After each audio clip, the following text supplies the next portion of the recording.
Hello दोस्तों, way of wisdom में आपका खुशामदीद है। आज हम भारत के तारीख के एक अहम और अक्सर नज़रअंदाज किए गए पहलू पर बात करेंगे। हम बात करेंगे उन 7 मुस्लिम फाइटर्स के बारे में जिन्होंने भारत की आज़ादी की जंग में अहम किरदार अदा किया। इन बहादुरों ने अपनी बहादुरी और वफादारी से भारत को आज़ाद करने का ख्वाब पूरा किया। तो चलिए शुरू करते हैं।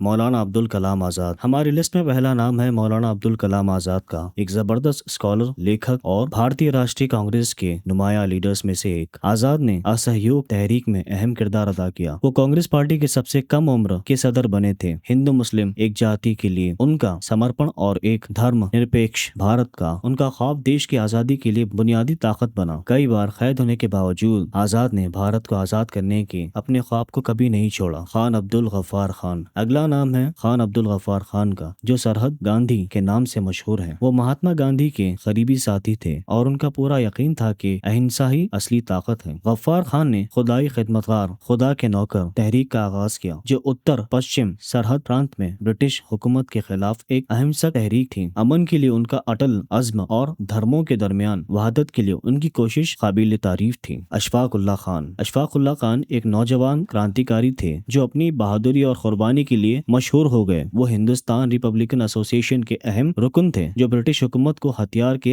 जरिए गिराने के लिए काम कर रहे थे। अशफाक उल्लाह खान 1925 के मशहूर काकोरी ट्रेन रॉबरी में शामिल थे, जो क्रांतिकारी हरकतों के लिए पैसे इकट्ठा करने के लिए की गई थी। बदकिस्मती से वो पकड़े गए और बाद में ब्रिटिश हुकूमत के हाथों फांसी दे दी गई, लेकिन उनकी बहादुरी आज भी लोगों के लिए प्रेरणा का जरिया है। रफी अहमद किडवाई। रफी अहमद किडवाई एक आजादी के सिपाही और उत्तर प्रदेश के नुमाया सियासतदान थे। वो जवाहरलाल नेहरू के करीबी साथी थे और सॉल्ट सत्याग्रह और क्विट इंडिया मूवमेंट में अहम किरदार अदा किए। किडवाई ने उत्तर प्रदेश में कांग्रेस पार्टी के मुनज़्ज़म करने में भी अहम किरदार अदा किया और आजाद भारत के पहले संदेश विभाग के वजीर बने। समाजी इंसाफ के लिए उनका अज़्म और गरीबों के उत्थान के लिए उनका काम उन्हें एक प्रिय लीडर बनाता है। बेगम हजरत महल। बेगम हजरत महल अवाध की मलिका, जिन्होंने 1857 के विद्रोह के दौरान ब्रिटिश हुकूमत के खिलाफ एक बगावत का आगाज किया, जिसे भारत का पहला जंग आजादी भी कहा जाता है। उनका नाम हम भूल नहीं सकते। उनके शौहर नवाब वाजिद अली शाह के मुल्क निकाला होने के बाद बेगम हजरत महल ने सल्तनत की बागडोर अपने हाथ में ले ली और ब्रिटिश फौज के खिलाफ अपने राज्य के हिफाजत के लिए बहादुरी से लड़ी। उनका लीडरशिप और आज़्म उन्हें इस बगावत में चंद औरतें में से एक बनाता है और उनकी विरासत आज भी इज्जत के साथ याद की जाती है। मोहम्मद अली जौहर। मोहम्मद अली जौहर एक सहाफी, समाज कारकुन और ब्रिटिश हुकूमत के सख्त मुख्तलिफ ऑल इंडिया मुस्लिम लीग के बुनियाद रखने वालों में से एक थे। अपने भाई शौकत अली के साथ मिलकर उन्होंने खिलाफत तहरीक का आगाज किया, जो ऑटोमन कैलिफेट की हिफाजत और भारत में ब्रिटिश हुकूमत के मुखालिफत करने के लिए शुरू की गई थी। जौहर एक शानदार खतीब थे और अपनी तहरीर से उन्होंने लाखों लोगों को आजादी की जंग में शामिल होने के लिए मुतासिर किया। उनकी कोशिश ने मुस्लिम्स और हिंदूज को ब्रिटिश हुकूमत के खिलाफ एक जाति में बांध कर रखने में एक अहम किरदार अदा किया। सैयद मोहम्मद शरफुद्दीन क़ादरी। आखिरी नाम है सैयद मोहम्मद शरफुद्दीन क़ादरी का, जो एक कम मशहूर लेकिन उतने ही अहम आजादी के सिपाही थे। वो बिहार के एक नुमाया लीडर थे और असहयोग तहरीक और नागरिक नाफरमानी तहरीक में सक्रिय तौर पर शामिल रहे। क़ादरी अपने कौम में तालीम और सामाजिक सुधार के लिए जाने जाते थे और उन्होंने भारत में मुख्तलिफ कौमों के दरमियान रिश्ते मजबूत करने के लिए मेहनत की। तो दोस्तों, ये थे 7 शानदार मुस्लिम फ्रीडम फाइटर्स जिन्होंने भारत की आजादी के जंग में अहम किरदार अदा किया। इनकी कहानियां हमें याद दिलाती हैं कि आजादी के लिए जंग एक मुश्तरक कोशिश थी, जिसमें हर कौम के लोगों ने मिलकर एक मुश्तरक मंजिल हासिल की। आइए इनकी विरासत का इज्जत करें और एक और ज्यादा मुतहिद और इंसाफ पर मबनी मुआशरे के लिए काम करें। अगर आपको ये वीडियो पसंद आई तो इसे लाइक करना ना भूलें, अपने दोस्तों के साथ शेयर करें और वे ऑफ विजडम को सब्सक्राइब करें। ऐसे और भी वीडियोस के लिए कमेंट में मुझे बताएं कि कौन से आजादी के सिपाही की कहानी ने आपको सबसे ज्यादा मुतासिर किया। अगली बार तक क्यूरियस रहिए और सीखते रहिए।